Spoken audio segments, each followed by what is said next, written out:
Please मुझे थोड़ा room दे दो, सुबह से तुम रूम ऑक्यूपाई करके बैठे हो। मैं नीचे वहाँ पे योगा रूम में बैठ के आई हूँ, अभी 7 बजे है, मुझे नहाना है। प्लीज़ मुझे ये रूम दे, नहीं मुझे ये रूम थोड़ी देर दो यार। तुम बाहर बैठो, घर पे कोई नहीं है। कितनी देर चाहिए फिर वहाँ बैठ जाऊँ? हाँ मेरे को 10 मिनट 15 मिनट रूम दो प्लीज़। ठीक है 15 मिनट। आप रूम ब्लॉक करके बैठे हुए हो। ओके 15 मिनट बाद।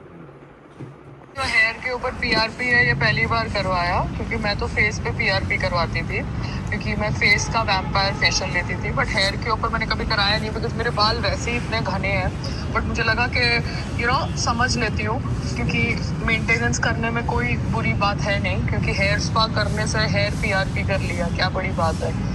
तो ये नमिंग क्रीम की वजह से है ना, दिमाग अफेक्ट होता है, क्योंकि वो नमिंग क्रीम पेनिट्रेट कर रही है। तो मम्मी आपको कभी भी किसी की नहीं सुननी है। नमिंग क्रीम आप इसलिए लगा रहे हो क्योंकि आपको पेन नहीं हो, ठीक है ना।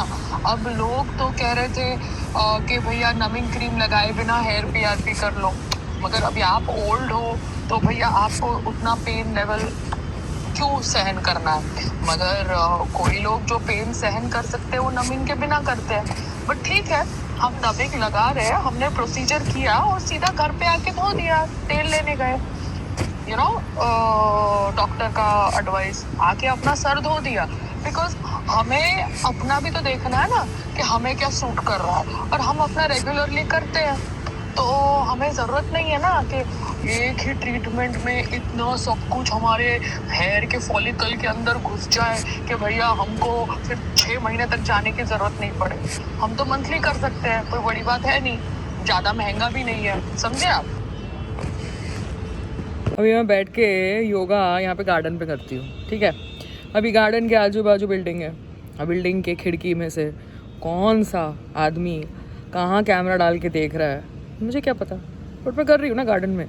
क्यों? क्योंकि मुझे योगा रूम में करना नहीं है, क्योंकि जब भी मैं योगा रूम में जाऊँगी ना योगा करने के लिए, तब संग्राम आ जाएगा, और फिर संग्राम है ना अपना जो भी ड्रामा करके मेरा दिमाग ख़राब करेगा। तो मैं अपना फ्रेश एयर में गार्डन में यहाँ पे कर रही हूँ, क्योंकि यहाँ पे गार्डन है। बॉम्बे में गार्डन नहीं है, बॉम्बे में मेरा टेरेस है, तो मैंने ना वो दरी बिछा दी है। तो अभी मैं यहाँ पे योगा कर रही हूँ, तो दोनों तरफ बिल्डिंग है, लोग वॉक करते हैं, जो भी करते हैं वो अपनी क्या खिड़की में से देख नहीं सकते मेरे बम को, मेरे पेट को देख सकते हैं, मैं उनको रोक थोड़ा सकती हूँ, ठीक है ना। उनको फुटेज बनानी बनाओ, फुटेज रिलीज़ करनी रिलीज़ करो, मुझे क्या लेना देना लोगों से। मैं एक पब्लिक फिगर हूँ, मुझे फ़र्क ही नहीं पड़ता। उसी तरीके से अगर मैं कोई स्किन क्लिनिक में जा रही हूँ, मैं एक पब्लिक फिगर हूँ, मेरे लिए एक रूम होना चाहिए जहाँ पे कैमरा है for procedures, so that there is no discrepancy and misunderstanding between me and the doctor and the setup. Do you understand?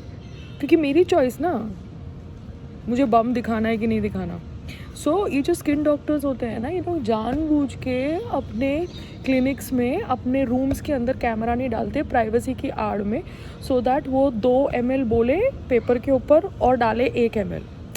अभी क्लाइंट अगर अकेले जा रहा है तो वो बैठ के चेक तो नहीं करने वाला ना कि उसके फेस में 1 ml गया कि 2 ml, उसकी आंखें तो बंद है भैया, वो तो अपने मुंह पे मास्क लगा के बैठा है।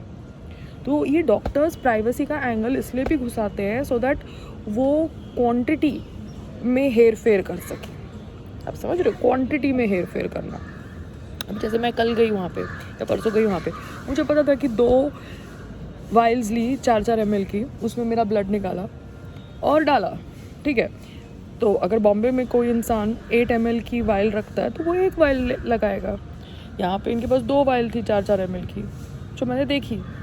अब अगर वो 4-4 ml में से उन्होंने कितनी सिरिंजेस बनाई, वो तो मैंने उस टेक्नीशियन या उस नर्स या डॉक्टर के ऊपर छोड़ दिया ना, बिकॉज मैं बैठ के हर चीज़ को तो देख नहीं रही हूँ ना कि मेरी आँख में क्या जा रहा है, और हर जगह बैठ के मैं सिरिंजेस मांगूँ, वो भी गलत है।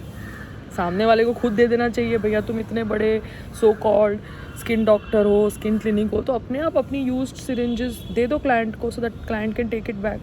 वो तुमको पैसे दे रहा है ना, और तुम बैठ के यही भी कह रहे हो ना कि तुम डिस्काउंट दे रहे हो, तो खाली सिरिंजेस दे दो। और तुम अपने नॉर्मल क्लाइंट को बोल सकते हो, भैया कि ये मेरा सेलिब्रिटी क्लाइंट है, इनको मैं ये रेट पे देती हूँ बिकॉज ये मेरे रेगुलर आते हैं। मतलब जो भी तुम्हें बोलना है, या मेरा फैमिली रिलेशनशिप है। हम जब बिज़नेस कर रहे थे तब आलू प्याज अगर हम 50 रुपया MRP रखेंगे और फिर बोलेंगे कि हम 15% डिस्काउंट दे रहे हैं, तो बेवकूफ़ी हुई ना। 30 रुपये का माल हम 50 रुपये MRP रख रहे हैं, फिर बोल रहे हैं कि हम 15% डिस्काउंट दे रहे हैं, सो दैट सामने वाला कस्टमर सोच रहा है कि भैया वो डिस्काउंट में लेके गया। भैया मगर भाव तो 30 रुपया था ना। क्योंकि बॉम्बे में कोई क्लिनिक है जो मुझे कह रही थी कि 12,000 में मैं आपको 6 सेशंस दे सकती हूँ PRP का, मगर वो क्लिनिक नहीं है और वहाँ पे मैंने कोई कोलैब किया नहीं है, तो मैं ना वहाँ के डॉक्टर को जानती हूँ ना क्लिनिक के सेटअप को जानती हूँ। तो वो सेटअप पे मैं संग्राम के साथ बाद में कभी जाऊँगी।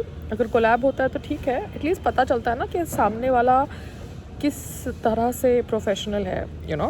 बिकॉज मुझे ऐसे ही क्लिनिक्स में जाना नहीं है, वरना ये लोग तो बैठ के जानबूझ के गलत करेंगे सो दैट इनको पब्लिसिटी मिले, उनका क्लिनिक, उनका CCTV फुटेज, और मैं यहाँ मैं फंस जाऊँगी। अब समझ रहे हो, उनके ड्रामे में फंस जाऊँगी। तो कोलैब करके ही मैं क्लिनिक्स के सेटअप्स देखती हूँ सो दैट मुझे आइडिया पड़े कि कौन से क्लिनिक में क्या हो रहा है, और फिर उस आधार पर मैं आगे बिजनेस देती हूँ, क्योंकि मुझे पता चलता है कि डॉक्टर का एथिक्स क्या है, एडमिन का एथिक्स क्या है। समझ रहे हो? Okay bye.